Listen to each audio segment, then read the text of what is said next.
software. Got it. Okay. That will be taking a bit. All right, we're live right now. Shabbat Shalom, Facebook, all of our brothers and sisters out there in Yahuwah Almighty, Yahushua Messiah.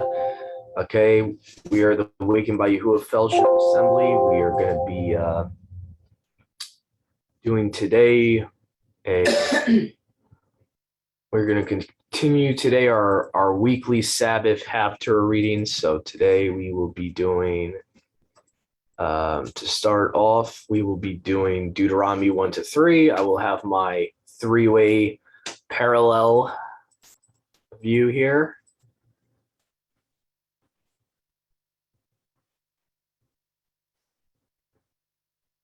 Okay. All right, so let's get the recording to the cloud. All right, so we're on the record here. We're on the recording. So we're going to start the Torah reading here, Deuteronomy 1-3 of our Torah portion. Here we go. All right, so Deuteronomy 1-3. I'll be using the Septuagint, Onkelos Targum, and Samaritan Pentateuch side by side here. Here we go. So Deuteronomy chapter 1. These are the words which Moshe spoke to all Yasharal on the side of Jordan towards the west near the Red Sea between Paran, Tufal, and Luban, and Alun, and the gold works. Oh, this is already an exposition here. That's interesting. Says where they scorned the manna, according to the Targum Onkelos, it says in the wilderness it had provoked Yahuwah to anger on the plains over against Sea of Suf in Paran, where they scorned the manna, and in Hazeroth, where they provoked to anger on account of flesh. You know, talking about lusting of the meat of Egypt, and because they had made the golden calf. That's interesting. That's an interesting paraphrase there by Onkelos there. Interesting. It is the journey of 11 days from Horeb to Mount Seir as far as Kadesh Barnea. Okay, interesting enough, the Samaritan Pentateuch agrees with the name here, Kadesh Barnea, rather than Rakim. Interesting. So I might want to write that down. So verse 2 of Deuteronomy, the Samaritan Torah agrees with the Septuagint there. Kadesh Barnea. Let's write that down. Deuteronomy 1-2. Okay, so LXX and SPE have Kadesh Barnea. All right, verse 3. And it came to pass in the 14th year, in the 11th month, first day of the month, new moon, okay, first day of the month, watch what they're about to do on the day of the month.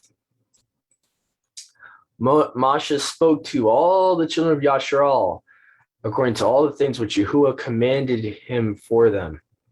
So first day of the month, verse 3.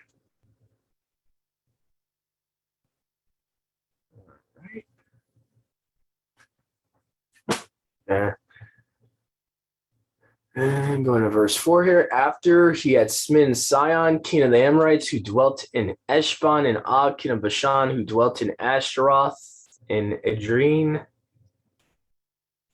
beyond the Jordan, in the land of Moab, Moshe began to declare this law, saying, Yahuwah your Elohim spoke to us in Horeb, saying, let it suffice you to have dwelt, so turn ye and depart, and enter to the town of the Amorites, and go to all that dwelt near about the Arabah, to the mountain and the plain to the south, in the land of the Canaanites near the sea, and the Antilobanus, as far as the great river, the river Euphrates.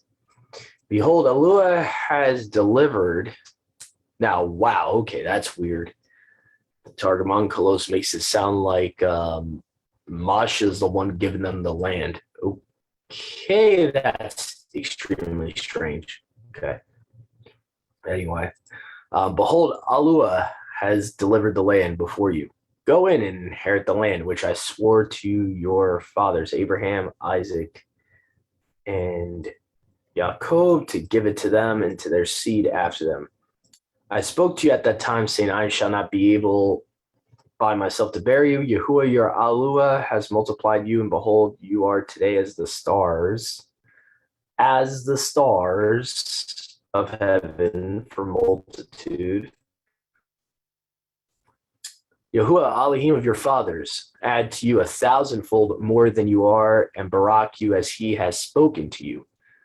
How shall I alone be able to bear you and labor and your burden, your gainsayings?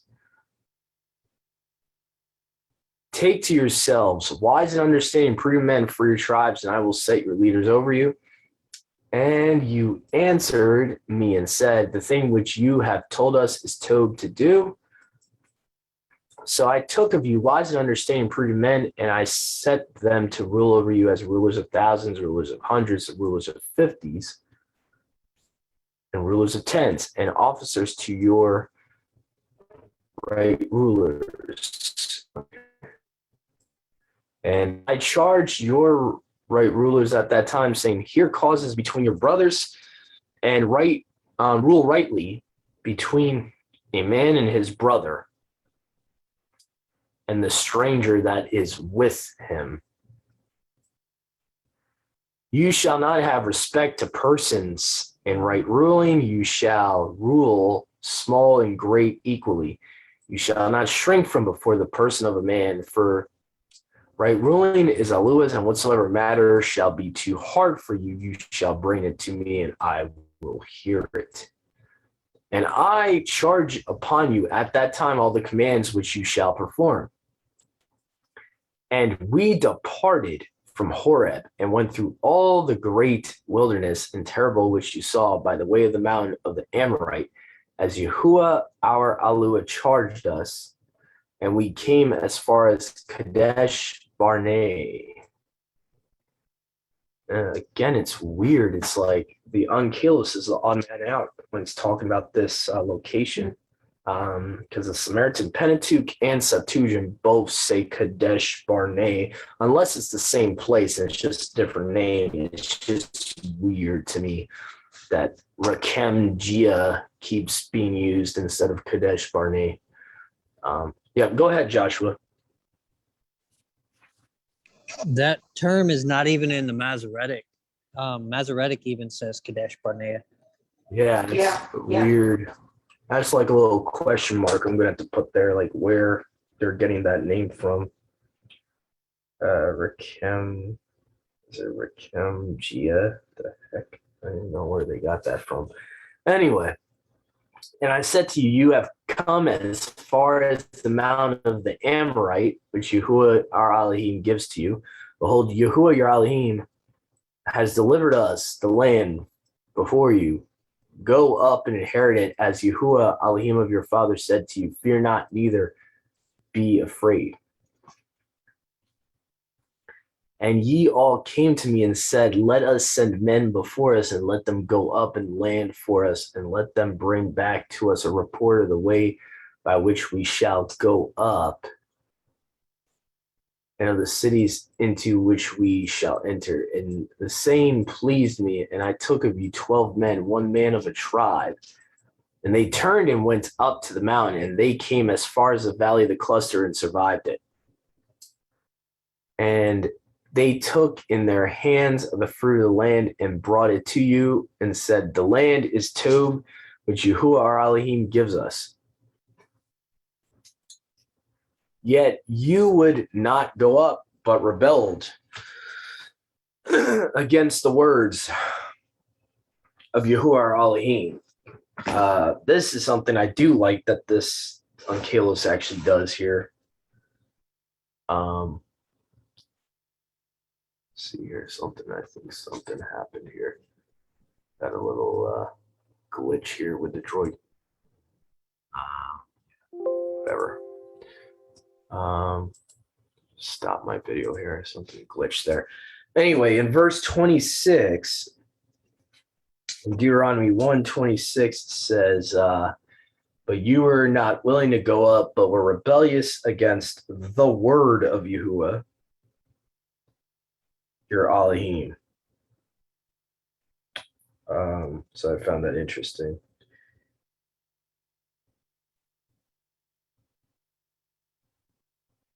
Okay, so that's there. All right. And you murmured in your tents. Let me just try to fix this here.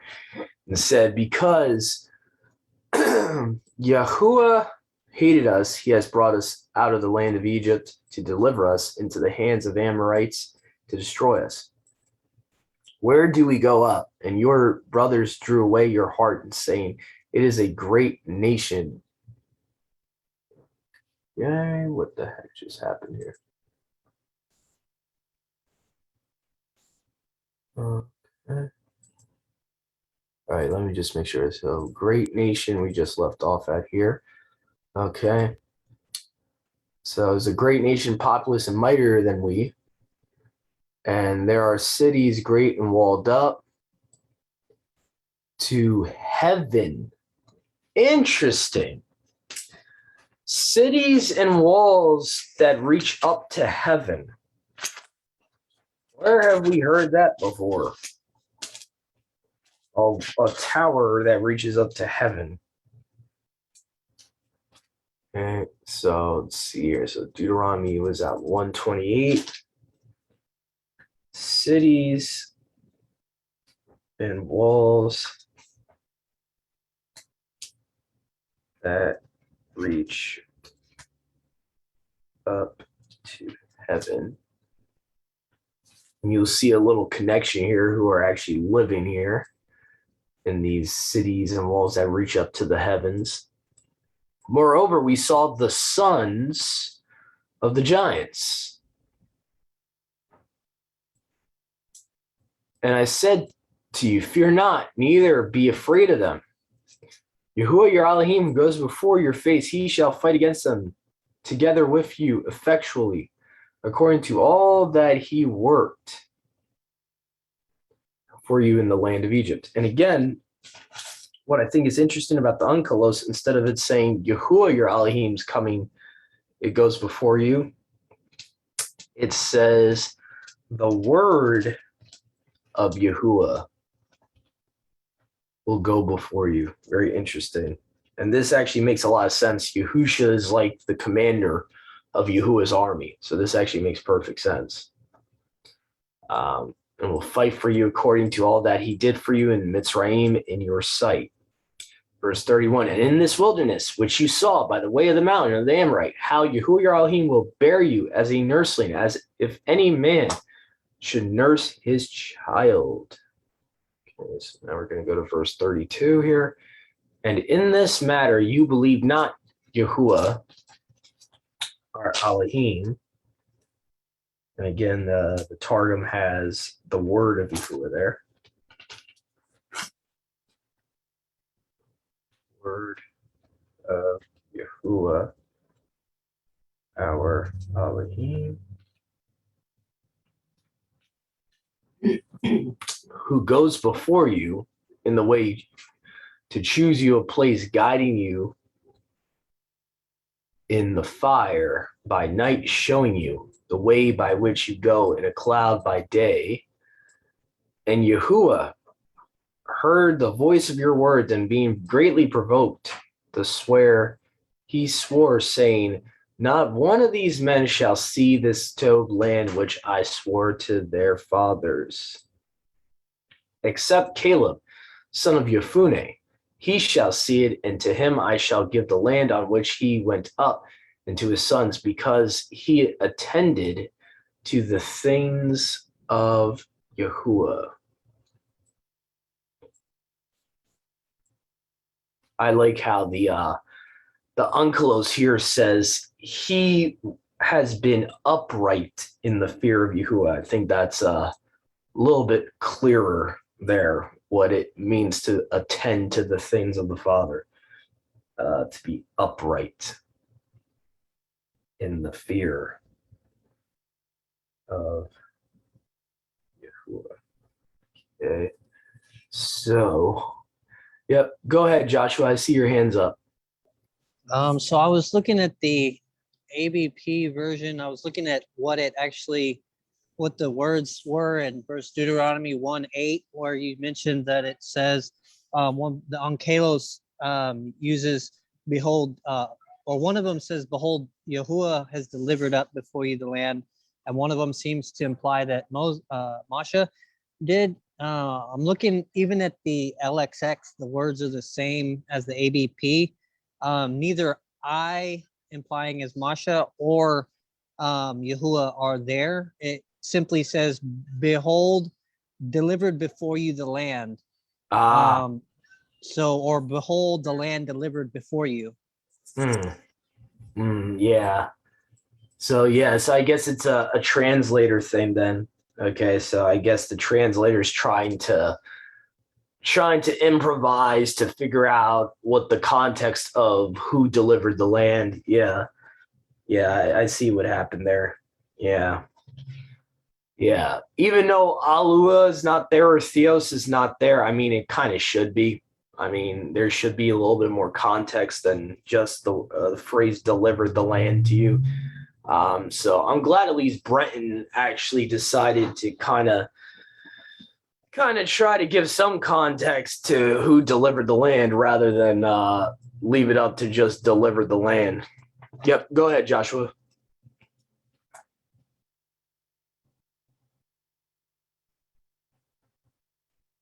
Yep, go ahead, bro. I see your hands up. Sorry, I thought I was unmuted. I think even without having Yahuwah or Theos or Elohim there, in the context of that verse, you can pretty much see that it's Yahuwah, because when you go a little bit farther down, it says, having entered, inherit the land, which swore by an oath to your fathers, to Abraham, Yitzhak, and Yaakov. And we know that Masha didn't swear the oath to the fathers. So in the context, it's already kind of implied. Yep. Agree 100%. Yeah, it's very weird that they would actually add Moses in there in the Kalos. I don't know what's going on with that. I don't know if they got some weird idolatry going on. I know a lot of Judaism today kind of puts Moses on a pedestal, so I wouldn't be surprised if there's like a rabbinical. I know some of them will even interpret where it talks about, I will make you as a mighty one before Pharaoh. Some people have interpreted that Moses became a little God, and so I wouldn't be surprised if the Unkelos is trying to add something in there to make people think that Masha should be esteemed higher than he should be. But anyway, very good point, brother. Very good point. That Yahuwah or Elohim doesn't need to be there for it to be implied. Yeah. All right, verse 39. Every young child who this day knows not Tob or evil, they shall enter therein, and to them I will give it, and they shall inherit it. And you turned and marched into the wilderness in the way by the Red Sea, and you answered and said, we have sinned before Yahuwah our Elohim. We will go up and fight according to all that Yahuwah our Elohim has commanded us. And having taken every one his weapons of war, being gathered together, we went up to the mount. Yahuwah said to me, tell them, you shall not go up, neither shall you fight, for I am not with you. Thus shall you not be destroyed before your enemies. Interestingly enough, the Unkelos gives the idea that when it says, I shall not be with you, it's actually referring to the sun here, because it says, my splendor, and I'm going to completely ignore this mistranslation here, because it should not say that. It should say splendor or esteem. My splendor is not among you, lest you be crushed before your enemies. Kind of reminds me how Yahusha is the image of Yahuwah. He is the esteem, the majesty. When Yahuwah's esteem would come into the tabernacle and all that, that's Yahusha. Go ahead, Joshua. I'd just like to point out that the even though he wasn't with them, he still showed compassion and mercy on them because he told them not to go. Versus when he departed from Shaul, he didn't even answer Shaul. Yeah.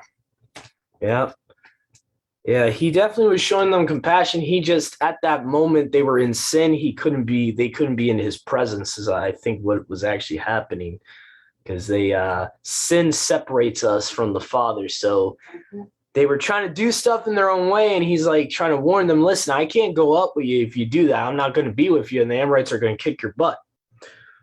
And that's what happens.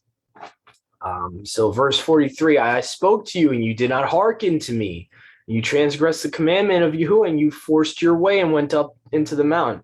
And again, it says in the Onkelos, it has Yahusha being referenced here, but rebelled against the word of Yahuwah and dared and went up into the mountain. So another interesting reference to the Son here. The word of Yahuwah.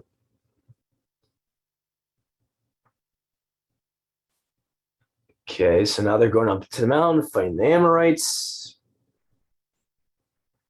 But the Amorites who dwelt in the mountain came up to meet you and pursued you as bees do, and wounded you from Sai to Hormah. And you sat down and wept before Yahuwah our Elohim, and Yahuwah hearkened not to your voice, neither did he take heed to you. And you dwelt in Kadesh many days as you dwelt there. Now we're going to chapter 2. And we returned and departed into the wilderness by the way of the Red Sea. As Yahuwah spoke to me, we surrounded Mount Seir many days. And Yahuwah said to me, you have surrounded this mountain long enough. Turn therefore toward the north and charge the people, saying, you are going through the borders of the children of Esau, who dwell in Seir, and they shall fear you and dread you greatly. Do not engage war against them, for I will not give you of their land, even enough to set your foot upon.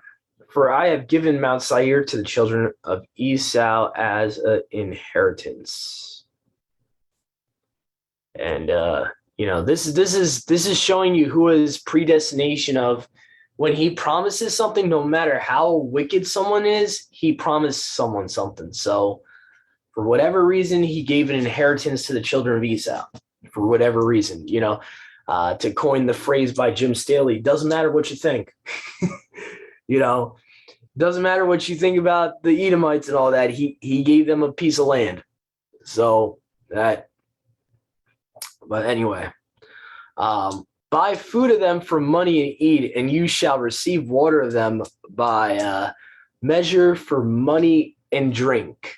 And for Yahuwah our Elohim has Baruch you in every work of your hands. So, if you ever wonder where you've gotten a gift of singing, Yahuwah's done that. If you have a gift of drawing, he's given you that. All those are physical gifts. Those are literal physical gifts. Okay. Consider how you went through the great and terrible wilderness. Behold, Yahuwah your Elohim has been with you 40 years. And again, the Onkelos here says, the word of Yahuwah your Elohim has been your helper. Interesting. So that's interesting because we know helper and savior are like idioms for one another. Actually, a better term would be what? Synonyms? Helper and savior are like synonyms. So it's technically saying here, the word of Yahuwah has been your savior. Okay, in Deuteronomy 2:7 of the Onkelos Targum. The word of Yahuwah has been your helper. Moving on to verse 8, I think now, chapter 2. Okay. Okay, what the heck, Samaritan Pentateuch? What's going on here? You got a whole extra paragraph here. What's going on here? You have lacked nothing, and I am sending messengers to King Edom to say, oh, I see what happened. They put the next verse as part of verse 7. I see what they did. Or no, that's not even mentioned here. That's interesting. Hold on. I want to actually read this. This is interesting. And I am sending messengers to King Edom to say, I shall cross over your land, not I shall turn in the field and in the gardens, and not we shall drink from the wells, but by the way of the king we shall go, and not we shall turn right or left until we have crossed over boundary of you. And he said, you shall not cross in me, lest in the sword shall go out to meet you. So I don't know. The ordering of this chapter in the Samaritan Pentateuch is confusing as heck. That's weird. Anyway, all right. Verse 8. And we passed by our brothers, the children of Esau, who dwelt in Seir by the way of Arabah, from Elon, from the Geshen Geber. We turned and passed by the way of the desert or wilderness. Okay, so your version will probably either say wizard, desert, or wilderness, same thing. So the desert of Moab. Okay. All right. And Yahuwah said to me, do not quarrel with the Moabites, and do not engage in war with them, for I will not give you of their land for inheritance, for I have given Aror to the children of Lot to inherit. And that's, you know why this is important to me? I'm just thinking about this. There's a couple of Black Hebrew Israelites out there that want to say Ruth the Moabitess was Israelite living in Moab. To me, that completely debunks that. Yahuwah did not give Moab to Israel. Okay, so you're not going to have ethnic Israelites occupying Moab and having the territory of Moab by the time of Ruth. Because actually, Mom, isn't Ruth pretty early in the Old Testament? Mm-hmm. Like, okay, so they would have had time to conquest the land of Moab. Yeah, go ahead, Joshua. One other thing that debunks that is Naomi tells Ruth to go back to her people and to her Elohim. That's so true. Yeah. Yeah. So I just find it interesting in verse, what is it? Verse 9 here. It says, I will not give you their land. Okay. So Yahuwah is calling Moab their land. Okay. So that means by the time you get to the book of Ruth, who's ever living in Moab are not Israelites. Okay. So that's really important because that's what their main biased doctrine is about. Their doctrine is about trying to prove that Ruth is an ethnic Israelite that is a spiritual Gentile. She's only a spiritual Gentile. But as you can see here, the problem with that is there would be no Israelites at the time of the book of Ruth being happening chronologically. There's no way you would have had Israelites in that land. So that would make no sense at all. Anyway. So verse 10, formerly the Omim dwelt in it, a great and numerous nation and powerful like the Anakim or the giants. Okay, so now you have the Omim, which seem to be similar to the Anakim giants. So the Omim possibly are another type of giants. Okay, these also shall be accounted, and the Septuagint literally tells you they're giants. The Omim says, these also shall be accounted Raphaim or Raphaim, like the Anakim. Okay, so these guys are not humans. They are hybrid giants. Okay, Deuteronomy 2:11. They are counted as Raphaim. Okay.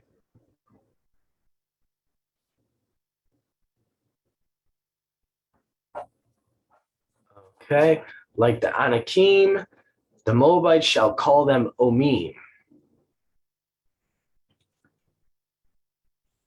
And the Horite dwelt in Seir before the sons of Esau and destroyed them and utterly consumed them from before them. They dwelt in their place as Yasharal did to the land of his inheritance, which Yahuwah gave to them. Okay, now then, Arise, ye said, I, and depart thee, and cross the valley of Zared.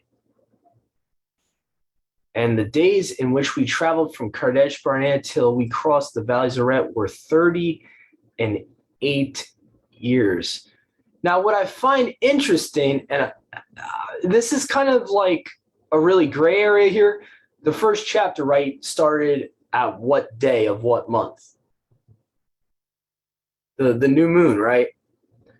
So if they took this journey of 38 years, I seriously doubt that the new moon could be a Sabbath if they're doing this on the new moon.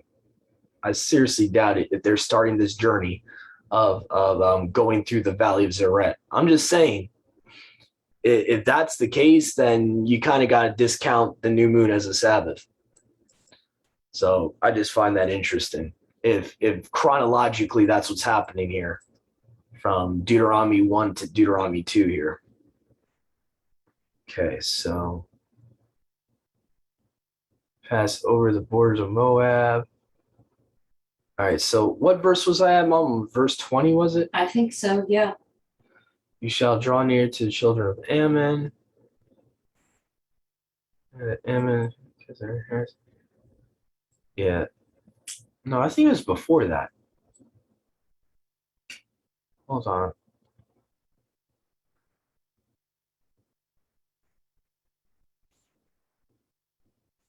Okay, in the hand of Yahuwah. Let's see here. Let me make sure I'm on the right chapter here. Chapter. Okay. Sometimes it messes up. They shall be counted as Raphaim. The Horite dwelt in Seir. So we talked about the Horite in verse 12, verse 13. Now arise and cross the valley of Zeret. Now I was at verse 13 and 14. And the days in which we traveled from Kadesh Barnea till we crossed the valley of Zeret were 38 years. So from Kadesh Barnea to the valley of Zeret was 38 years. Wow. Until the whole generation of men of war failed, dying out of the camp, as Yahuwah swore to them. And the hand of Yahuwah was upon them to destroy them out of the midst of the camp until they were consumed. Obviously, we know who the hand of Yahuwah is. That's Yahusha. Okay. So the hand of Yahuwah. Right. All right. Verse 16. And it came to pass when all the men of war dying out of the midst of the people had fallen, the Yahuwah spoke to me, saying, you shall pass over this day the borders of Moab to Aroer, and you shall draw near to the children of Ammon. Do not quarrel with them, nor wage war with them, for I will not give you of the land of the children of Ammon.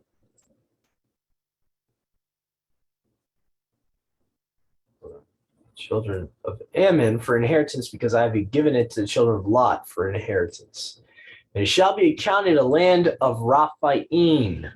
So again, the Ammonite land is a land of Raphaim, or giants, where the Raphaim dwelt there before.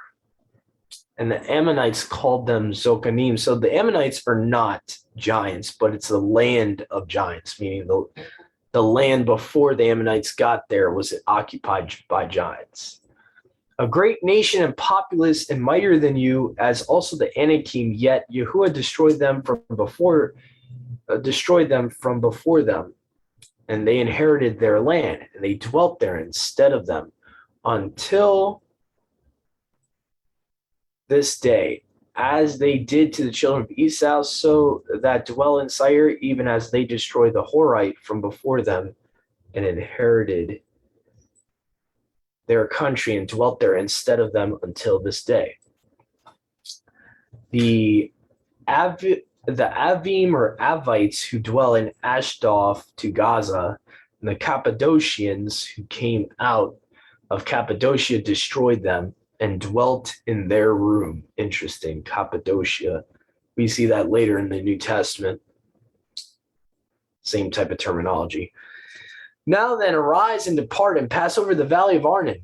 Behold, I have delivered into your hand Sihon, the king of Heshbon, the Amorite, and his land. Begin to inherit it. Engage in war with him this day. Begin to put your terror and your fear on the face of all nations under heaven, who shall be troubled when they have heard your name, and shall be in anguish before you. Okay.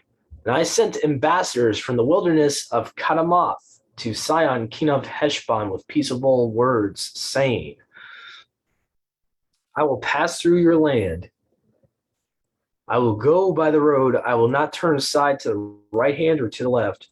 You shall give me food for money, and I will eat, and you shall give me water for money, and I will drink. I will only go through on my feet, as the sons of Esau did to me, who dwelt in Seir, and the Moabites who dwelt in Aroer, until I shall have passed Jordan into the land which Yahuwah our Elohim gives to us.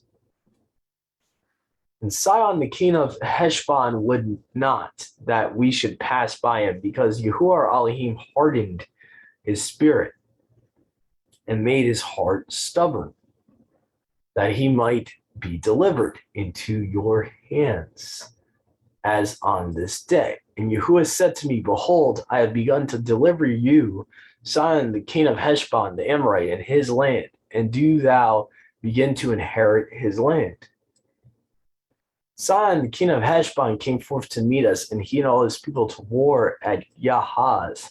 Yahuwah our Elohim delivered him before our face, and we smote him, and his sons, and all his people. And we took possession of all his cities at that time, and we utterly destroyed every city in succession, and their wives and their children. We left no living prey. Only we took the cattle captive and took the spoil of these cities. From Aroer, which is by the brink of the brook of Arnon, and the city which is in the valley as far as the mount of Gilead, there was not a city which escaped us. Yahuwah our Elohim delivered all them into our hands. Only we did not draw near to the children of Ammon, even all the parts of bordering on the brook Yabok, and the cities in the mountain country, as Yahuwah our Elohim charged us. Okay. About to start Deuteronomy chapter 3. Just got to take a little short intermission. We'll be right back with the last part of Deuteronomy here. So we'll be back very shortly. Just got to take a short intermission. We'll be right back. Okay.